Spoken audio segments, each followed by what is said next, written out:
pendidikan kaum muslimin juga termasuk di Indonesia itu dimulai dari what and how. Itu problematika besar.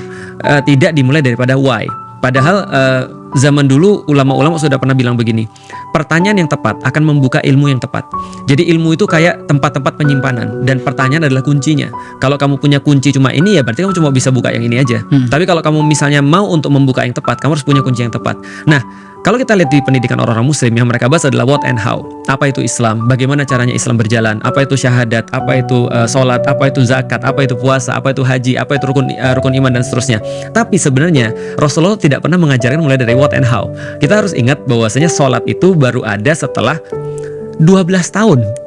Orang-orang muslim diajari Rasul tentang why, tentang bagaimana, tentang kenapa engkau bisa terus-menerus untuk melakukan seperti ini. Nah, di dalam Islam, pertanyaan why ini akan menghasilkan jawaban akidah namanya, atau tauhid, keyakinan, iman. Sedangkan how and what itu menghasilkan pertanyaan-pertanyaan yang menghasilkan jawaban fikih. Contoh misalnya kayak gini, sholat itu apa sih? Itu jawabannya pasti fikih. Bagaimana sih caranya sholat? Itu jawabannya pasti fikih. Tapi kalau kita bertanya, kenapa kita sholat? Itu jawabannya akidah. Nah, Indonesia tidak memulai dari pertanyaan yang benar. Selalu dari what and how. Termasuk dalam proses politik. Tidak pernah ditanyakan why, tapi ditanyakan what and how. Nah, itu yang pertama tuh. Kenapa seperti itu?